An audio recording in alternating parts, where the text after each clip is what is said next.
17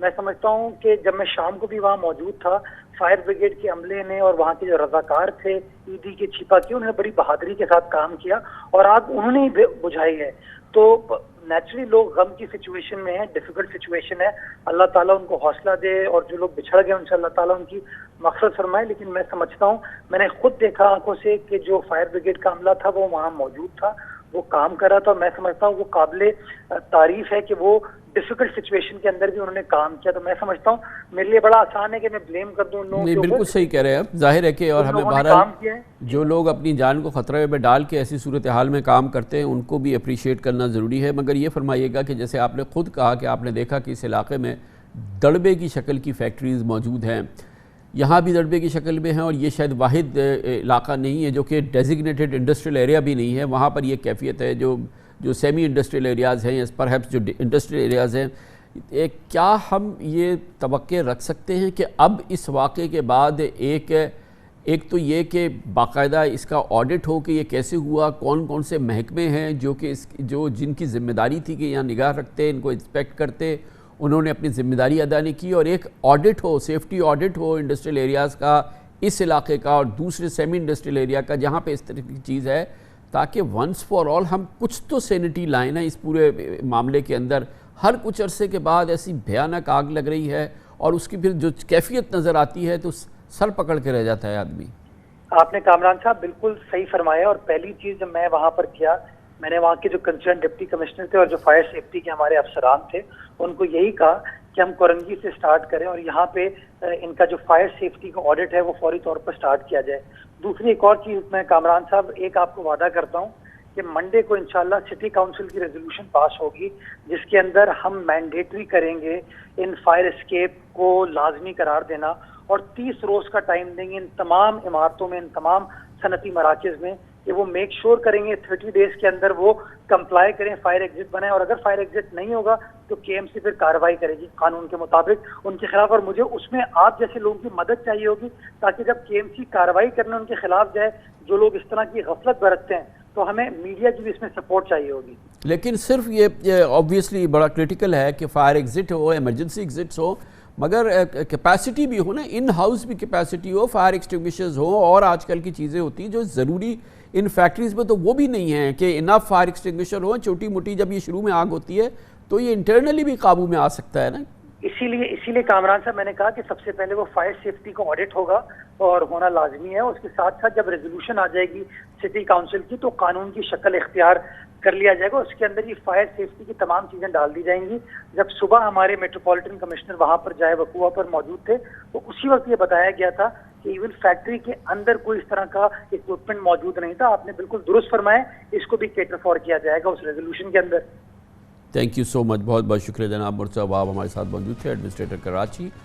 commercial break, اس کے بعد ذکر کریں گے ٹیکس چوروں کی شامت آئے، حکومت نے تہیہ کر لیا ہے. اب یہ بھی خبریں ہیں کہ جو لوگ نان فائلرز ہیں ان کی بجلی منقطع کر دی جائے گی، گیس منقطع کر دی جائے گی، ان کے خلاف کارروائی ہوگی، ان کے سمز کو بلاک کر دیا جائے گا، کمپنیز پہ لازم قرار دیا جائے گا کہ وہ ڈیجیٹل پیمنٹ سے ادائیگیاں کریں.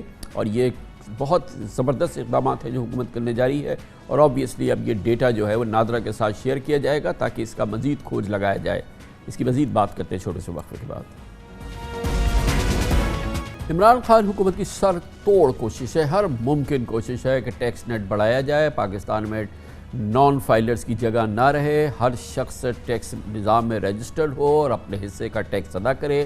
اس کے لیے ہر ممکن اقدام اٹھانے کی تیاریاں ہو رہی ہیں اور لیے جا رہے ہیں. معاشیت کو دستاویزی بنانے کے لیے 5800 ارب روپے کا ٹیکس کلیکشن اس سال کے لیے سخت اقدامات کا تقاضا ہے، اور اس کے تحت نان فائلرز کے اب اطلاعات یہ ہیں کہ مختلف اقدامات تجویز کیے جا رہے ہیں کہ ان کے موبائل فون سم کو بند کیا جائے، بجلی اور گیس کے کنیکشن کو منقطع کر دیا جائے جو شخص ٹیکس نہیں دیتا، جبکہ ٹیکس چور یا کم ٹیکس دینے والے تاجروں اور بزنس کمیونٹی کے چیک، پے آرڈرز اور دوسرے بینکنگ طریقہ کار پر پابندی لگانے کا بھی فیصلہ کیا گیا ہے. انکم ٹیکس جنرل آرڈر کے ذریعے ایف بی آر پہلے قابل ٹیکس آمدنی والے نان فائلرز کو ٹیکس ریٹرن کے لیے نوٹس جاری کرے. بصورت دیگر ایف بی آر کی سفارش پر متعلقہ ادارے ان کے یوٹیلیٹی بینکنگ اور سہولیات کو اور بینکنگ کو بھی بند کر دے. I T O income tax ordinance میں سیکشن 175B کے اضافے کے بعد FBR تمام نان فائلرز اور موجودہ ٹیکس دہندگان کا ہر قسم کا ڈیٹا اور ود ہولڈنگ ٹیکس کی تفصیلات اب نادرا کے ساتھ شیئر کرنے جا رہا ہے۔ نادرا ایک سٹیزن پورٹل تیار کر کے شیئر کردہ ڈیٹا کو کوآرڈینیشنل انٹیلیجنس کے ذریعے اور آرٹیفیشل انٹیلیجنس کے ذریعے آمدنی اور اثاثے چھپانے والوں کو سامنے لائے گا، جس سے ٹیکس چوروں اور کم ٹیکس دینے والوں کی نشاندہی ہوگی۔ یہ بھی اطلاعات ہیں کہ ان اقدامات کے صدارتی آرڈیننس کا مجوزہ ڈرافٹ پچھلے ہفتے FBR نے وزارت قانون کو بھیج بھی دیا ہے۔ ٹیکس نیٹ بڑھانے کے اقدامات میں اب پروفیشنلز، ایسے پروفیشنل جو ٹیکس نہیں دیتے، نان فائلرز ہیں، ڈاکٹرز، وکلاء، ڈینٹسٹ، IT انجینئرز، اکاؤنٹنٹس، ان کے 40,000 روپے سے زائد کے رقم کے بجلی بلوں پر 35% ایڈیشنل انکم ٹیکس لگانے کی بھی تجویز ہے، جبکہ سب سے سخت اقدامات کارپوریٹ سیکٹر کے لیے ہوں گے، جہاں ڈیجیٹل ادائیگیوں کو لازمی بنایا جائے گا تاکہ لین دین کیش کے بجائے بینکنگ ٹرانزیکشن کے ذریعے ہو۔ آپ نے اندازہ لگایا کہ سر توڑ کوششیں ہیں، جس کے ذریعے کوشش ہے کہ پاکستان کا ٹیکس ٹو GDP ریشو جو کہ اب 10% سے بھی کم ہو چکا ہے، اس کو کسی صورت سے بڑھایا جائے اور کسی بھی اچھے ترقی پذیر ملک کی شرح ہوتی ہے اس تک اس کو لایا جائے۔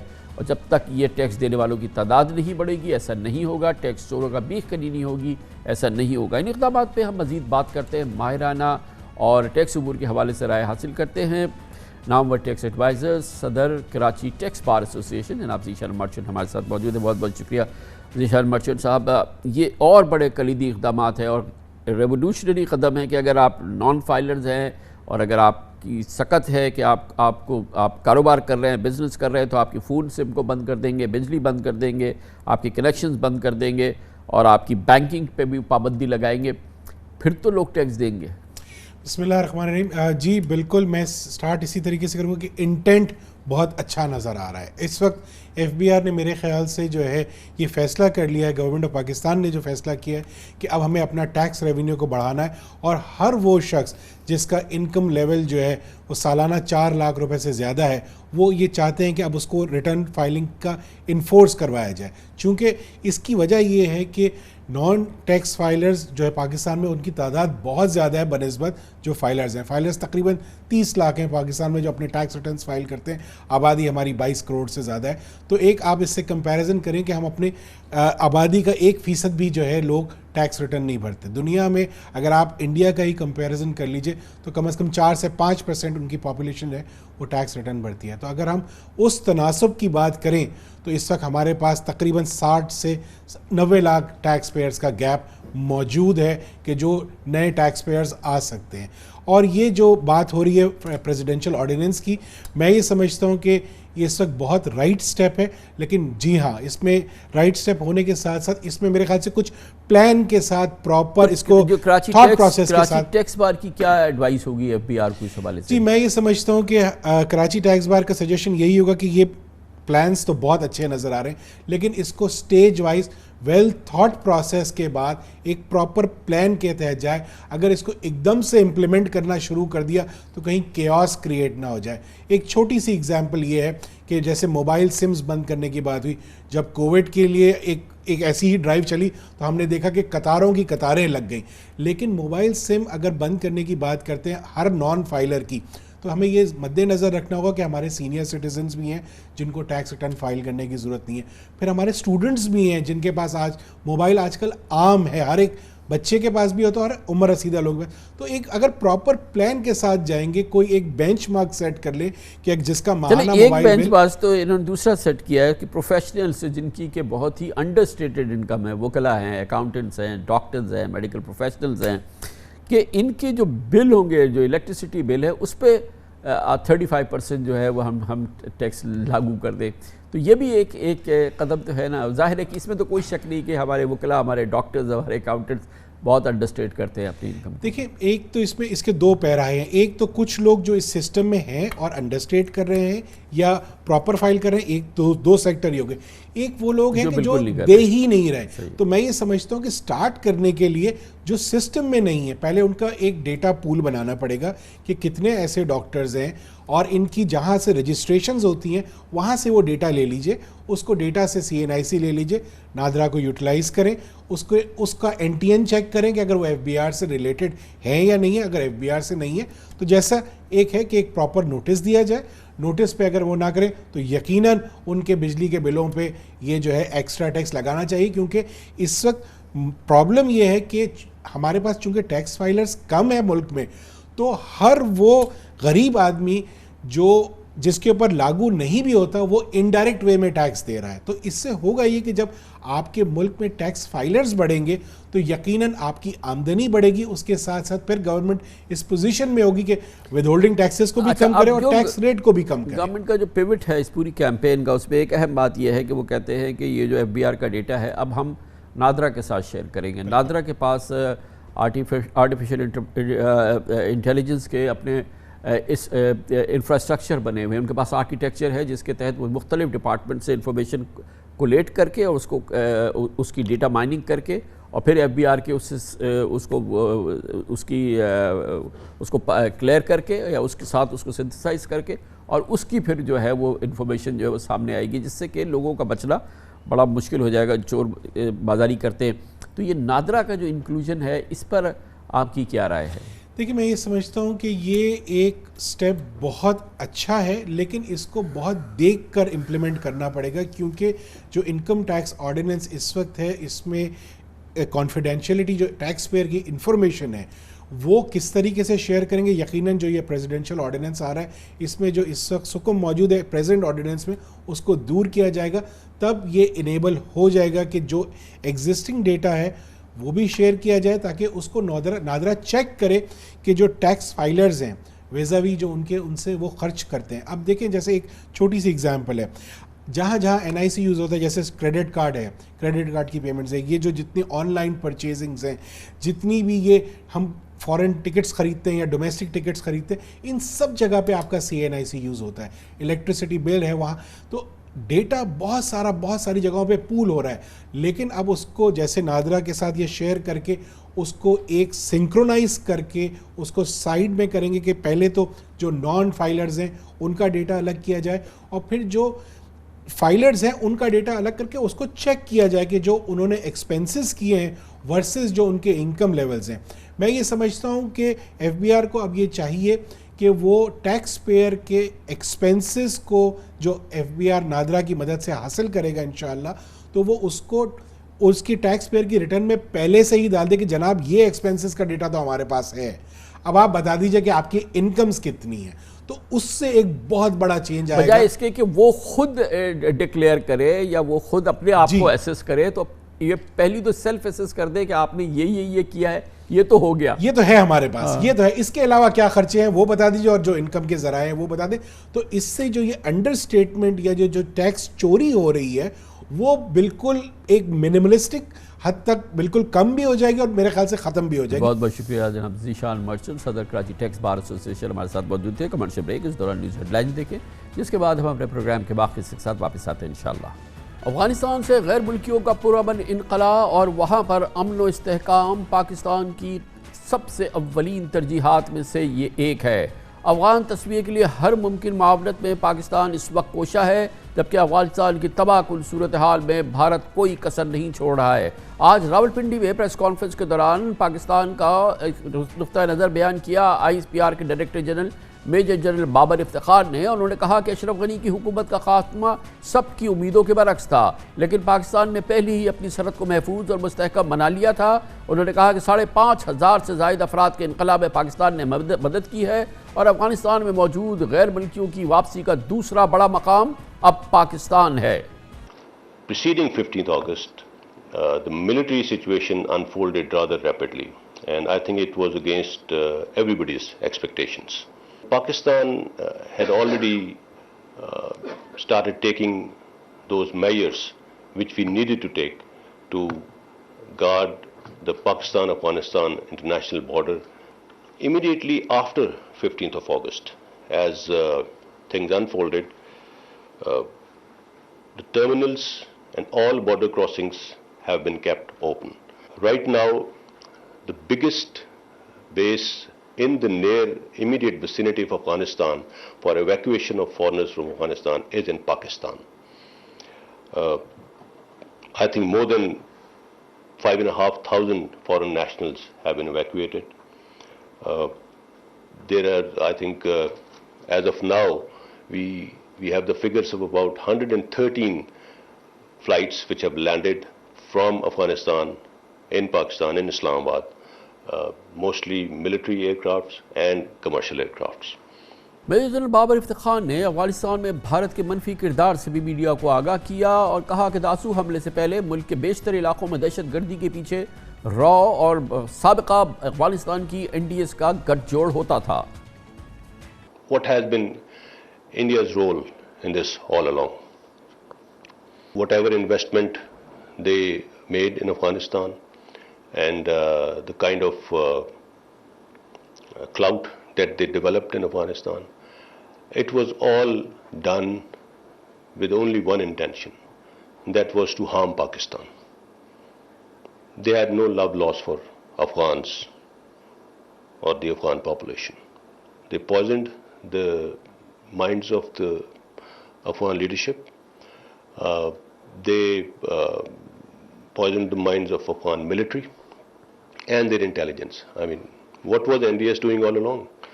They were only helping RAW to cobble up alliances of TTP and Daesh and different terrorist organizations to hurt Pakistan. Most of the investigation details have also been shared with you for Dasu, Lahore, Quetta and Gwadar incidents. All incidents were planned and executed from Afghanistan with the help of NDS and RAW. پاک فوج کے ترجمان نے کہا کہ طالبان نے یقین دہانی کرائی ہے کہ وہ افغان سرزمین کو کسی ملک کے خلاف استعمال نہیں کرنے دے گی، اور انہوں نے کہا کہ اگر کالعدم TTP نے کچھ کرنے کی کوشش کی تو ہم بھی پوری طرح سے تیار ہیں. TTP had sanctuaries inside Afghanistan. They were using Afghan soil against Pakistan, of course with the help of the spoilers.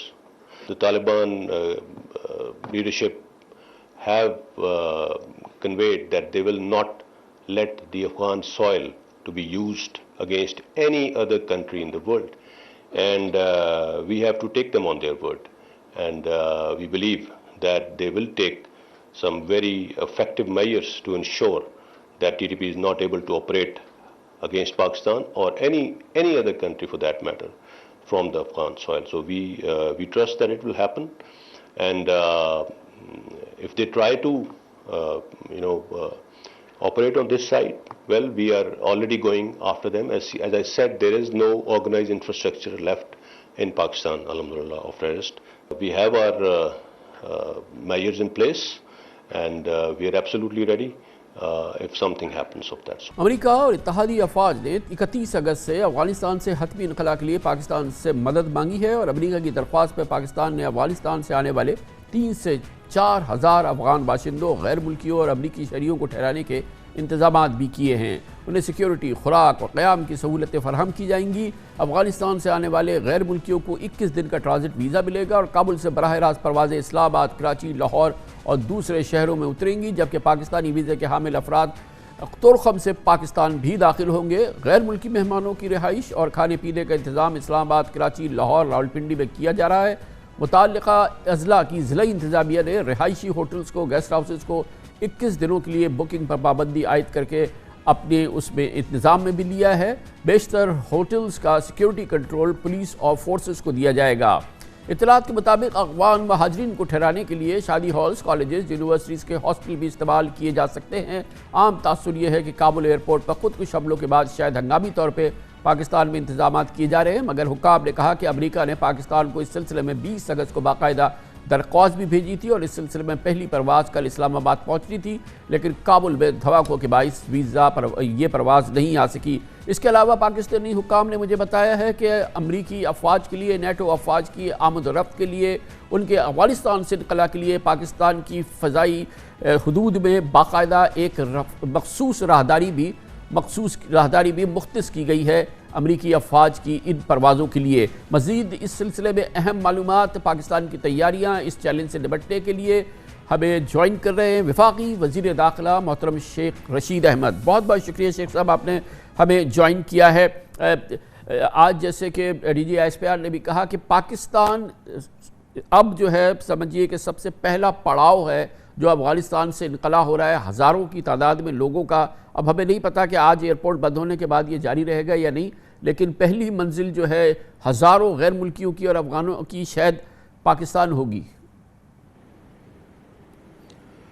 Doctor صاحب آپ سے بہتر حالات کو کوئی نہیں جانتا, اور جب D G I S P R تبصرہ کر دیں تو وہ تو پھر سارا وہ اس مقام پہ بیٹھے ہیں. لیکن میں ایز اے انٹیریئر منسٹر آپ کو یہ کہنا چاہتا ہوں کہ ابھی تک جس وقت میں آپ کو انٹرویو دے رہا ہوں ایک آدمی بھی نہیں آیا. اور یہ جو فضا بنائی جا رہی ہے کالا شاہ کاکو میں اور کراچی میں اور اسلام آباد میں, ہم تیار ہیں جتنے لوگ آئیں, لیکن ہمارے پاس ڈاکٹر صاحب کچھ تو وہ لوگ ہیں جو ایئرپورٹ پہ 400-500 انتظار کر رہے ہیں, جو انہوں نے انٹری نہیں لی ہم سے, ہمارا امیگریشن یا ایف آئی اے کو پاس نہیں کیا. اور 1500 لوگ ہیں وہ جو کہ 1580 یا جنہوں نے تورخم کو پاس کیا, اور 1500 یا 1200 یا 1300 لوگ وہ ہیں جو انہوں نے کابل کی طرف گئے ہیں پاکستان سے. یہ میں 14 سے لے کے آپ کو اس وقت جو انٹرویو دے رہا ہوں اس کا ڈیٹا دے رہا ہوں, یہ میرے سامنے ہے. ہوائی راستے سے بھی 1400-1500 لوگ آئے ہیں. ہماری تیاری ضرور ہے, امریکہ ہو, برطانیہ ہو, بیلجیم ہو, جرمنی ہو, روس ہو, فرانس ہو. روس کی تو ایمبیسی آلریڈی وہاں موجود ہیں. سو اسلام آباد ان کو نزدیک پہنچتا ہے. پہلے یہ سوچ تھی کہ کراچی, پشاور اور یہ جو باتیں چل رہی تھی میڈیا میں, لیکن مجھے جو تازہ جو سوچ ہے یہ تازہ فیصلوں میں, اب جو بھی لوگ آئیں گے وہ 1000 ہوں گے, 2000 ہوں گے, 500 ہوں گے, وہ یہاں اسلام آباد کے ہوٹلوں میں ٹھہریں گے. باقی یہ جو یونیورسٹیاں خالی کروائی جا رہی ہیں یہ پینک کریٹ کیا جا رہا ہے خام خواہ. اور اگر کسی نے کوئی یونیورسٹی کے ہاسٹل دوسرے خالی کرانے ہیں, پہلے ہماری ہیلپ لائن سے, منسٹری آف انٹیریئر سے پوچھیں, یا اپنی صوبائی وزیر داخلہ سے پوچھیں اپنے صوبوں کے.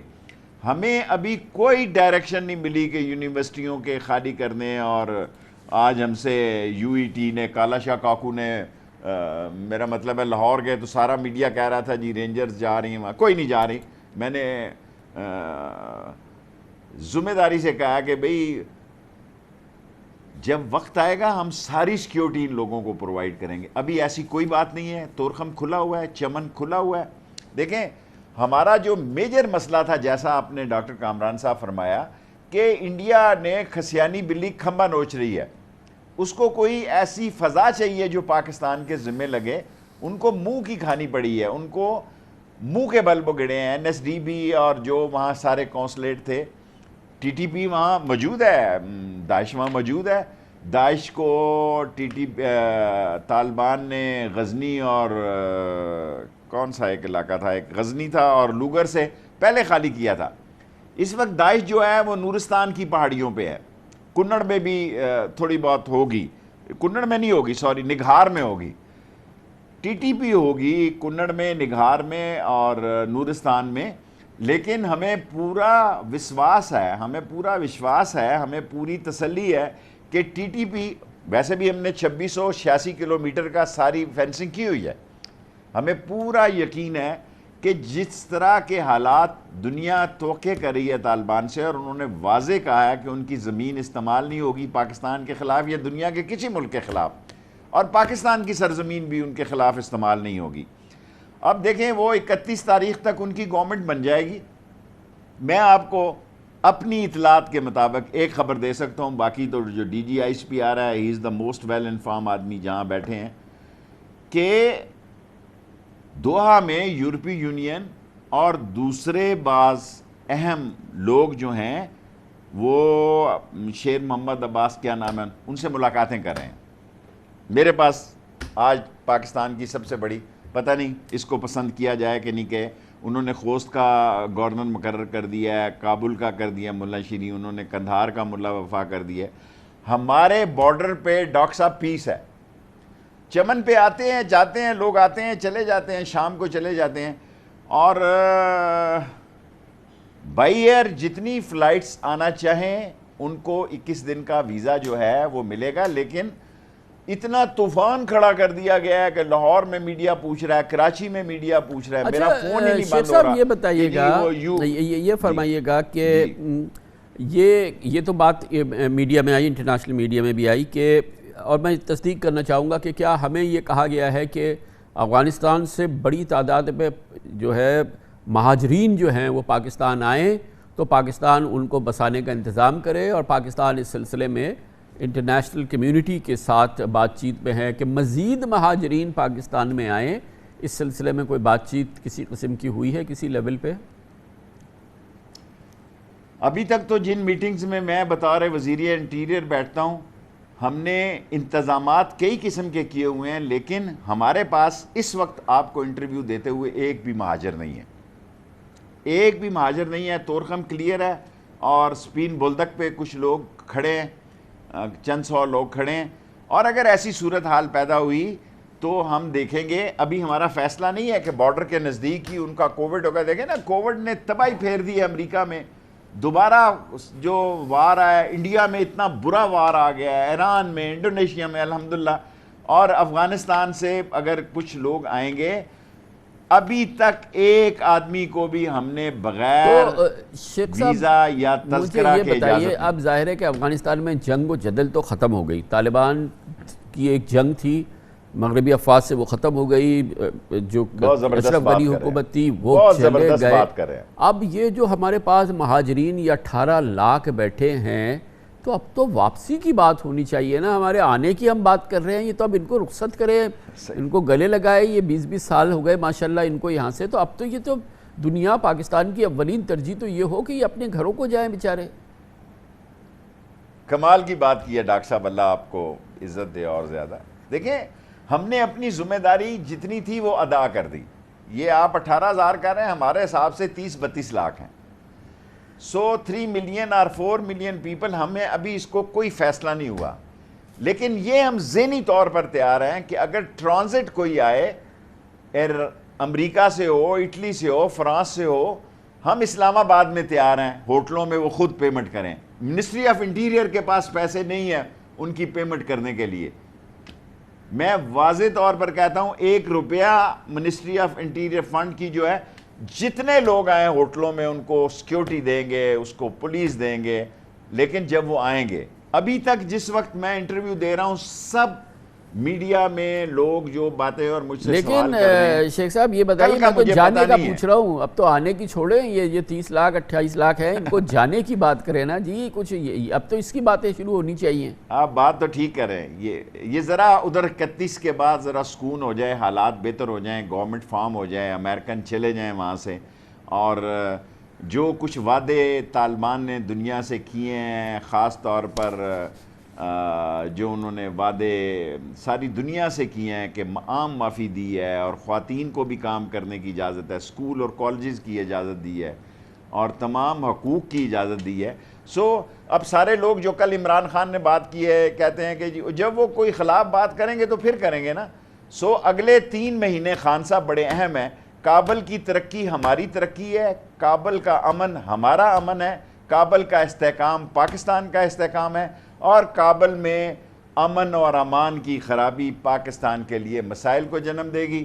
اور کافی زیادہ ابھی تک کے جو حالات ہیں, میں سمجھتا ہوں پاکستان اور عمران خان ایک بڑا چرچل پوسٹ پر ایک کلیدی کردار اختیار کرنے جا رہے ہیں, اور اس خطے کی سیاست بدلنے جا رہی ہے. اور اگر اس میں سینٹرل ایشیا بھی شامل ہو جائے, ایران اور روس اور چین اور پاکستان اور ٹرکی, اگر سینٹرل ایشیا بھی تاجکستان ازبکستان, یہ نئی دنیا بننے جا رہی ہے, اور ساری دنیا یہ کہہ رہی ہے, لیکن انڈیا باز نہیں آئے گا. اس کی سرشت میں پاکستان کو اندر سے نقصان پہنچانا ہے.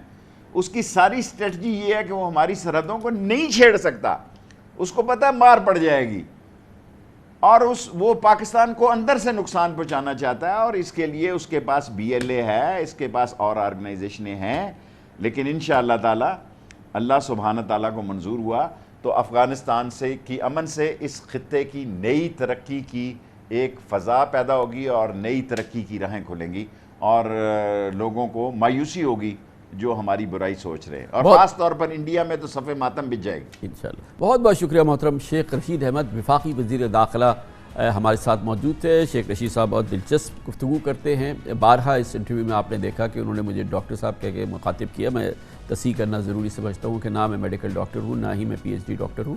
شیخ رشید صاحب کی بڑی مہربانی، مگر یہ تصحیح بہت ضروری ہے. کمرشل بریک، اس کے بعد ذکر کرتے ہیں کابل میں آج کی کیفیت کیا رہی. تقریباً 2 ہفتے طالبان کے کنٹرول کو ہو گیا ہے. اس شہر میں پرسکون یہ شہر رہا، لیکن کل اس کا سکون دل خراش چیخوں سے اور دھماکوں سے ٹوٹ گیا، جو کہ آج بھی خوف و ہراس جاری ہے وہاں پر. کابل ایئرپورٹ اب تقریباً باہر سے سیل ہو چکا ہے. کیفیت شہر کی کافی آج دگرگو رہی ہے. براہ راست جائیں گے کابل ایک چھوٹے سے وقفے کے بعد. پاکستان دل سے متمنی ہے کہ افغانستان میں مکمل امن قائم ہو جائے، اور اس کا اگر وہاں امن قائم نہیں ہوتا تو سب سے زیادہ نقصان پاکستان کو ہے، اور امن قائم ہوتا ہے تو یقیناً پاکستان کو افغانستان کے بعد سب سے زیادہ شاید فائدہ ہو. کیونکہ آج یہ بات عام ہے، کہا جاتا ہے کہ آج کے دور میں ملک نہیں بلکہ خطے ترقی کرتے ہیں. افغانستان میں 20 سال سے جاری جنگ کے خاتمے کے بعد وہاں امن کی امید پیدا ہوئی ہے. افغانستان میں امن جنوبی اور وسطی ایشیائی ممالک کی معاشی ترقی کا ضامن ہو سکتا ہے. اس میں پاکستان کے گوادر پورٹ کا کلیدی کردار ہوگا، جس تک رسائی وسطی ایشیائی ممالک کا خواب ہے. پاکستان کی سب سے بڑی جدید بندرگاہ وسطی ایشیائی ممالک کے لیے بحیرہ عرب تک رسائی کا مختصر ترین راستہ ہے. پاکستان وسطی ایشیائی ممالک سے جنوب مشرقی ایشیا تک تجارت کے لیے سہولت دے سکتا ہے. وزیر اعظم عمران خان کا کہنا ہے کہ گوادر پورٹ کی وسطی ایشیائی ممالک سے کنیکٹیویٹی پاکستان کو زبردست فائدہ پہنچائے گی. اس وقت جو گوادر کا فائدہ سارے پاکستان کو ہوگا، وہ یہ گوادر کنیکٹ اب ہو رہا ہے ساری سینٹرل ایشیا تک. ہمارے کانٹریکٹس ہو گئے ہیں بڑے اچھے تاجکستان کے ساتھ، ازبیکستان میں بھی جا رہا ہوں ازبیکستان. تو وہ سارے اب انٹرسٹڈ ہیں کہ گوادر کے ذریعے وہ، کیونکہ وہ لینڈ لاکڈ ہیں، وہ اوپر سے یہاں سے اپنی پروڈکٹس گزار رہے ہیں، اس کو استعمال کریں گوادر کو. تو صرف اب ایک یہ ہم سب کو خدشہ ہے کہ افغانستان میں امن ہو، اور ساری ہماری کوششیں ہماری گورنمنٹ کی، میں نے بھی ایران کے بھی پریزیڈنٹ سے بات کی کہ ہم سب جو ہمسائے ہیں افغانستان کے، ہم سب کوشش کریں کہ وہاں ایک پولیٹیکل سیٹلمنٹ ہو. اب افغانستان میں امن پورے خطے میں معاشی خوشحالی لائے گا. چین کا بیلٹ اینڈ روڈ منصوبہ خطے کے تمام ممالک کو آپس میں ہی نہیں جوڑے گا، بلکہ وسطی ایشیائی ممالک سے یورپ کو بھی ملا دے گا. وسطی ایشیا میں ازبکستان، تاجکستان اور ترکمانستان جیسے ممالک قدرتی وسائل سے مالا مال ہیں. پاکستان پہلے ہی ٹاپی منصوبے کا حصہ ہے، جس میں ترکمانستان، افغانستان اور بھارت بھی شامل ہے. اس منصوبے سے افغانستان کو بھی ٹرانزٹ اور رائلٹی کی فیس بھی ملے گی. تقریباً $1 بلین تک پاکستان کی آمدنی ہو سکتی ہے. اسی کے ساتھ پاکستان اور ازبکستان براستہ افغانستان ریل کے ذریعے ملانے کا بھی منصوبہ شامل ہے، جس میں آگے چل کے تاجکستان اور ترکمانستان سمیت دیگر وسطی ایشیائی ممالک کو بھی شامل کیا جا سکتا ہے. یہ منصوبے پورے سینٹرل ایشیا کی اقتصادی صورتحال کو تبدیل کرنے کی صلاحیت رکھتے ہیں. اس کے علاوہ حالیہ برسوں میں روس کے ساتھ پاکستان کے تجارتی تعلقات میں بہتری کے آثار ہیں. آج ہی پاکستان اور روس کے درمیان $3 ارب کے گیس منصوبے سے متعلق 3 روزہ ٹیکنیکل نیگوسیشنز بھی مکمل ہوئے ہیں. افغانستان کی امن کی صورتحال اور پاکستان اور پورے خطے کے لیے معاشی ترقی کی کیا گنجائش ہے، کیا اپرچونٹیز ہیں، اس کی بڑی لہر سامنے آئی تھی. بہت بڑی اپرچونٹیز سامنے آئی تھی جب وزیر اعظم عمران خان نے حالیہ مہینوں میں ازبکستان کا دورہ کیا تھا. اس موقع پہ پاکستان کے تاجروں اور کاروباری کلیدی شخصیات کا ایک وفد بھی ان کے ساتھ گیا تھا. اس وفد میں شامل تھے جناب گوہر اعجاز، پیٹرن ان چیف ایپٹما، جو کہ اس وقت ہمارے ساتھ موجود ہیں. بہت بہت شکریہ. یہ فرمائیے گا کہ جو ازبکستان اور یہ سینٹرل ایشین ریپبلکس میں آپ گئے، وہاں پر جو اپرچونٹیز نظر آئیں، اب جبکہ افغانستان میں امن قائم ہو رہا ہے، ان جو اپرچونٹیز سینٹرل ایشین ریپبلکس میں ہمارے لیے موجود ہیں، ہماری معاشی گروتھ کے لیے، ہمارے ایکسپینشن کے لیے، اس کا ایک احوال ہمارے اگر آپ ناظرین کو دیں. عمران خان صاحب، ازبکستان میں جو ہے میں خود حیران رہ گیا کہ پاکستان کی جتنی روئی ہے، جتنی اس سال 1 ملین ٹن پاکستان نے پروڈیوس کیا ہے، آسان زبان میں 1 ملین ٹن ہی ازبکستان میں کاٹن کی پروڈکشن ہے، اور وہ صرف جو ہے ابھی تک 30 سال میں صرف دھاگا بنا رہے ہیں اس پورے 1 ملین ٹنز کا. تو مجھے ان کے ٹیکسٹائل منسٹر نے جو ہے بتایا کہ ہماری ٹوٹل ایکسپورٹ $2 بلین ہے ازبکستان کی، اتنی روئی سے جتنے کی پاکستان میں. تو میں نے ان کو کہا کہ ہماری اتنی ہی کاٹن سے $15.5 بلین کی انشاءاللہ ہم ایکسپورٹ جو ہے اس سال کلوز کر رہے ہیں 30 جون 2021 میں. اور ہماری اس سال میں کووڈ کے درمیان $3 بلین کی صرف گروتھ آئی ہے. تو ادھر سے لے کے وہاں کے جو پریزیڈنٹ، پرائم منسٹر، وہ سب لے کے ہمارے پاس بیٹھ گئے اور انہوں نے پاکستان کی ٹیکسٹائل انڈسٹری کو، میں نے تو آج تک اتنی پاکستان کی ٹیکسٹائل انڈسٹری کی عزت ہوتے کہیں نہیں دیکھی، کہ انہوں نے کہا کوئی طریقہ ہو جائے کہ پاکستان کے انڈسٹریلسٹ یہاں آ کے جوائنٹ وینچر کر لیں ہمارے ساتھ، کہ ہم اس پورے کے پورے جو ہے وہ چین کو آگے بڑھا سکیں. ہمارا اور ان کا راستہ تقریباً 24 گھنٹے کا ہے. اگر افغانستان کا جو ہے میں پیس ہوتی ہے تو ہمارے پاس جتنی ہم اس وقت $15.5 بلین کے اوپر بیٹھے ہیں اتنا ہی وہاں پہ را مٹیریل اویلیبل ہے. ہم اس کو یہاں سے $15.5 بلین سے صرف ان کے را مٹیریل پہ ڈبل کر سکتے ہیں. صاحب یہ بتائیے گا، یہ بھی ایکسپلین کیجئے کہ جو پاکستان کی جیوگرافیکل پوزیشن ہے وہ کتنی امپورٹنٹ ہے سینٹرل ایشین ریپبلکس کے لیے، کیونکہ جب سوویت یونین افغانستان میں آیا تھا 79 میں، اس کے بعد سے مسلسل یہ کہا جاتا تھا کہ وہ دراصل ہاٹ واٹر سپورٹ کی طرف جا رہے ہیں، ان کو وہ ضرورت ہے. وہ اتنی اہم ہے یہ جو ہماری فیسلٹیز ہیں، وہ تھوڑا سا اس کو ایکسپلین کیجئے کہ سینٹرل ایشین ریپبلک کے لیے یا افغانستان میں امن اور پاکستان کی جو ایکسیسیبلٹی ہے اس کی امپورٹنس کتنی ہے. کامران خان صاحب دیکھیں، یہ پورا جو سینٹرل ایشین ریجن تھا یہ ایگریکلچر جو ہے سینٹر تھا. جب جو ہے سوویت یونین جو ہے وہ پورا ایک ملک ہوتا تھا، یہ سٹیٹس میں پورا ایگریکلچر اور پروڈکشن اور مینوفیکچرنگ جو تو پروسیسنگ تھی وہ رشیا میں ہوتی تھی. آج یہ ساری اپرچونٹی پاکستان کو اویلیبل ہے، چاہے وہ تاجکستان ہے، چاہے وہ قزاقستان ہے، چاہے وہ ترکمنستان ہے، یہ سب لینڈ لاکڈ ہیں. اور لینڈ لاک ہونے کی وجہ سے ان کا جو راستہ جو سمندروں تک پہنچنے کا جو راستہ ان کا جو ہے جو ان کا پروسیس ہے، ٹائم جو ان کو لگتا ہے، وہ اس وقت وہ کہتے ہیں کہ 60 دن میں جا کے مال پہنچتا ہے. اور آج پوری دنیا جسٹ ان ٹائم پروگرام کے اوپر ہے، جس میں آپ کو جو ہے فاسٹسٹ شپس چاہیے. آپ کو مال جو ہے وہ سٹورز میں یہاں سے پاکستان سے جو ہے ڈائریکٹلی ہم ٹیگ بھی لگا کے بیچتے ہیں کہ کون سے جو ہے امریکہ کے ہیوسٹن ٹیکسس کے اندر کون سے والے سٹریٹ پہ کون سے سٹور میں جا رہا ہے، اس کا بھی ٹیگ یہاں سے لگ کے جاتا ہے. تو اس وقت وہ ہمارے پاس پاکستان کے پاس اتنی بڑی اپرچونٹی ہے. ہماری ایگریکلچر پیچھے رہ گئی ہے. ہمارے سے ایگریکلچر کی ایلڈز، میں نے کاٹن کی ان کے ساتھ ازبکستان کے ساتھ ڈسکشن کی. ہم نے ایگریکلچر کا بھی ایپٹما نے ان کے ساتھ جوائنٹ وینچر کیا 10,000 ایکڑ کا، کہ وہاں سے ٹیکنالوجی ہم ٹرانسفر کریں اپنے. ہم نے ایپٹما کاٹن فاؤنڈیشن بنائی ہے. لیکن جو ایلڈ ہے ان کی آج پاکستان سے 3 گنا ہے. اگر امریکہ کو ہم آج کہتے ہیں کہ 2,000 کلو گرام پر ہیکٹر ایلڈ ہے، ہماری تو 400 کلو گرام نہیں ہے. یہاں ازبکستان بھی 800 کلو گرام پر ہیکٹر کی ایلڈ پہ صرف کاٹن میں بیٹھا ہوا ہے. اگر یہی کاٹن ہماری 800 کلو گرام ہے تو یہاں میرے جو ہے وہ 16 ملین بیل ہو جائے. مجھے آج $3 بلین کی کاٹن امپورٹ کرنی پڑتی ہے، کاٹن کی مجھے $3 بلین کی امپورٹ ہی نہ کرنی پڑے. Now this is the kind of technologies available. انہوں نے ایگریکلچر پہ، مجھے یاد ہے میں 30 سال پہلے گیا تھا ادھر، ان کے پاس تو کھانے کو کچھ نہیں تھا. وہ تو گندم اگانے کے پیچھے جو ہے اور وہ روٹی کے پیچھے جو ہے اس وقت جو ہے پریشان تھے کہ روٹی کیسے جو ہے ہم نے پورے کے پوری آرگنائز کرنی. تو ہمارے پاس پورا ایک ایگریکلچر یہاں کے اوپر فیلڈ موجود ہے. پڑھی لکھی جو ہے اتنی تعلیم یافتہ اور اتنے جو ہے وہ صاف ستھرے لوگ ہیں وہاں پہ، دیٹ آئی واز سرپرائزڈ کہ وہ بالکل پورا یورپ ہے. اچھا تو اسی طرح یہ فرمائیے گا، اب ہم نے بات کی ہے لینڈ لاکڈ ہے، ہم نے بات کی ہے ان کی ایکسیسیبلٹی ٹو آر پورٹس. اب ذرا ہم ادر وے اراؤنڈ دیکھتے ہیں، کیونکہ ہم سی پیک کا حصہ ہیں اور پھر یہاں پہ جو ہماری گوادر کا جو پورٹ ہے، پھر جو چائنا کی جو یہ ون بیلٹ ون روڈ ہے، اس کی کنیکٹیوٹی پرامن افغانستان سے سینٹرل ایشین ریپبلک ہے، وہ ایک دوسرا ہمارا اسی کا اس پورے سینٹرل ایشیا کی ایکسیسیبلٹی کا جو ہماری طرف سے جو راستہ ہے اس کے بھی بڑے معاشی فوائد ہیں پاکستان کو. جی خان صاحب دیکھیں، اسی طریقے سے جو چائنا کا بھی ناردرن پروونس ہے وہ بھی لینڈ لاکڈ ہے. تو چائنا کا انٹرسٹ کیا ہے کہ جو اس کے ناردرن ایریاز وہاں ہیں جو پاکستان کی اس طرف کنیکٹ ہو رہے ہیں، ان کی بھی ساری پروڈکشن کے لیے ان کو جو ہے ہاٹ واٹرز گوادر کے لیے چاہیے تھے.